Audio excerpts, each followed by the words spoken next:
When Dorothy was a little girl, she was fascinated by her goldfish. Her father explained to her that fish swim by quickly wagging their tails to propel themselves through the water. Without hesitation, little Dorothy responded, "Yes, Daddy, and fish swim backwards by wagging their heads." In her mind, it was a fact as true as any other. Fish swim backwards by wagging their heads. She believed it. Our lives are full of fish swimming backwards. We make assumptions and faulty leaps of logic. We harbor bias. We know that we are right and they are wrong. We fear the worst. We strive for unattainable perfection. We tell ourselves what we can and cannot do. In our minds, fish swim by in reverse, frantically wagging their heads, and we don't even notice them. I'm going to tell you 5 facts about myself. One fact is not true. 1, I graduated from Harvard at 19 with an honors degree in mathematics. 2, I currently run a construction company in Orlando. 3, I starred on a television sitcom. 4, I lost my sight to a rare genetic eye disease.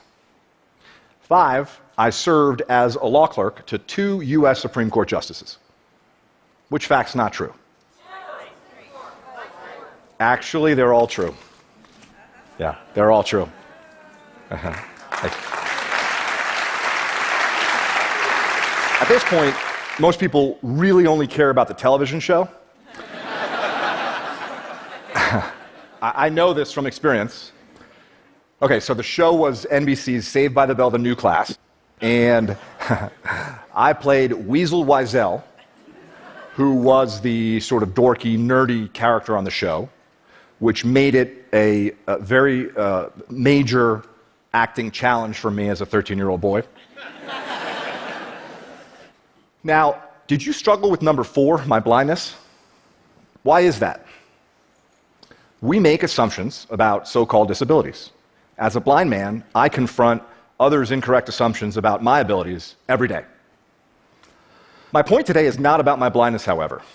It's about my vision. Going blind taught me to live my life eyes wide open. It taught me to spot those backward swimming fish that our minds create. Going blind casts them into focus.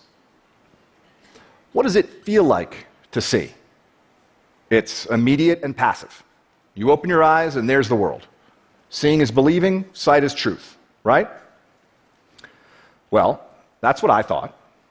Then, from age 12 to 25, my retinas progressively deteriorated. My sight became an increasingly bizarre carnival funhouse hall of mirrors and illusions.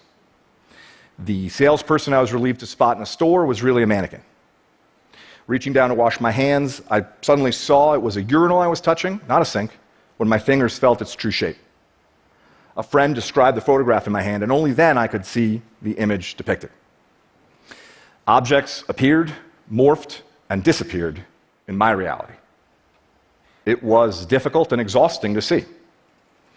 I pieced together fragmented, transitory images, consciously analyzed the clues, searched for some logic in my crumbling kaleidoscope, until I saw nothing at all. I learned that what we see is not universal truth. It is not objective reality. What we see is a unique, personal, virtual reality that is masterfully constructed by our brain.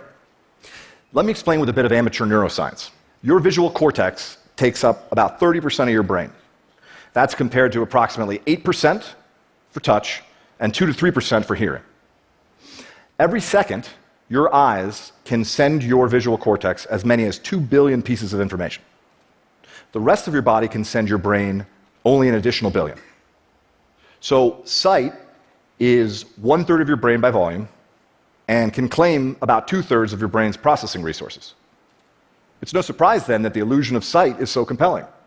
But make no mistake about it, sight is an illusion. Here's where it gets interesting. To create the experience of sight, your brain references your conceptual understanding of the world, other knowledge, your memories, opinions, emotions, mental attention. All of these things, and far more, are linked in your brain to your sight. These linkages work both ways and usually occur subconsciously. So, for example, what you see impacts how you feel, And the way you feel can literally change what you see. Numerous studies demonstrate this. If you are asked to estimate the walking speed of a man in a video, for example, your answer will be different if you're told to think about cheetahs or turtles. A hill appears steeper if you've just exercised, and a landmark appears farther away if you're wearing a heavy backpack. We have arrived at a fundamental contradiction. What you see is a complex mental construction of your own making, but you experience it passively as a direct representation of the world around you.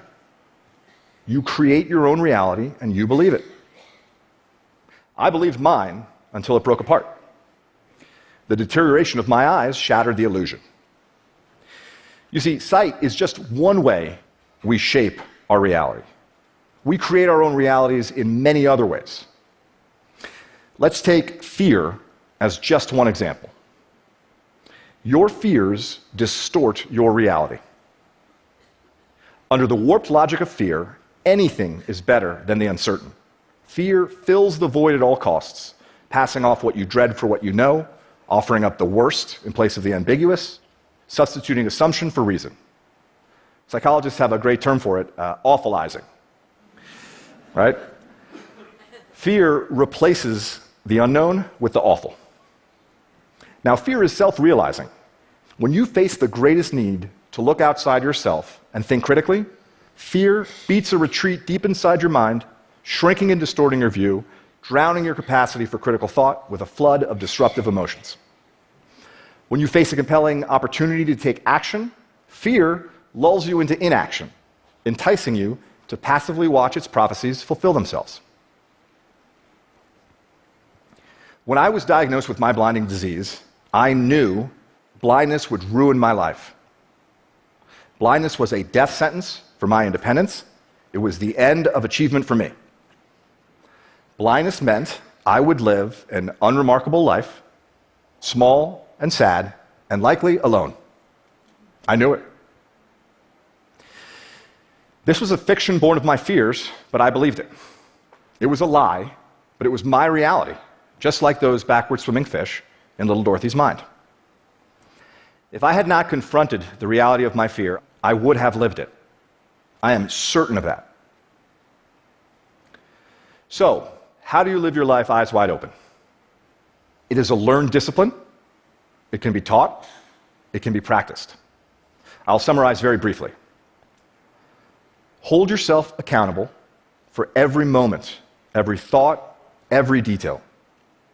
See beyond your fears, recognize your assumptions, harness your internal strength, silence your internal critic, correct your misconceptions about luck and about success, accept your strengths and your weaknesses and understand the difference. Open your hearts to your bountiful blessings. Your fears, your critics, your heroes, your villains, they are your excuses, rationalizations, shortcuts, justifications, your surrender. They are fictions you perceive as reality. Choose to see through them. Choose to let them go. You are the creator of your reality. With that empowerment comes complete responsibility. I chose to step out of fear's tunnel into terrain uncharted and undefined. I chose to build there a blessed life. Far from alone, I share my beautiful life with Dorothy, my beautiful wife, with our triplets, whom we call the Tripskys, and with the latest addition to the family, sweet baby Clementine. What do you fear? What lies do you tell yourself? How do you embellish your truth and write your own fictions? What reality are you creating for yourself? In your career and personal life, in your relationships, and in your heart and soul, your backward swimming fish do you great harm. They exact a toll in missed opportunities and unrealized potential, and they engender insecurity and distrust where you seek fulfillment and connection. I urge you to search them out. Helen Keller said that the only thing worse than being blind is having sight but no vision. For me, going blind was a profound blessing. because blindness gave me vision. I hope you can see what I see. Thank you.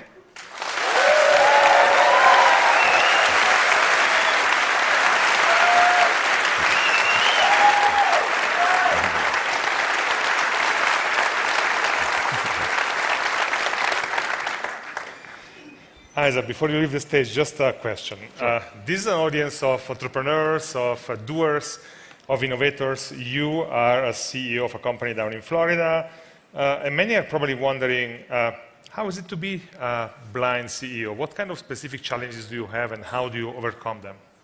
Well, the biggest challenge became a blessing. I don't get visual feedback from people. Was a noise there? Yeah. So, for example, in my leadership team meetings, I don't see facial expressions or gestures. I've learned to solicit a lot more verbal feedback. I basically, force people to tell me what they think. And in this respect, it's become, like I said, a real blessing for me personally and for my company, because we communicate at a far deeper level, we avoid ambiguities, and most important, my team knows that what they think truly matters. Isaac, thank you for coming to TED. Thank you, Bruno. Thank you.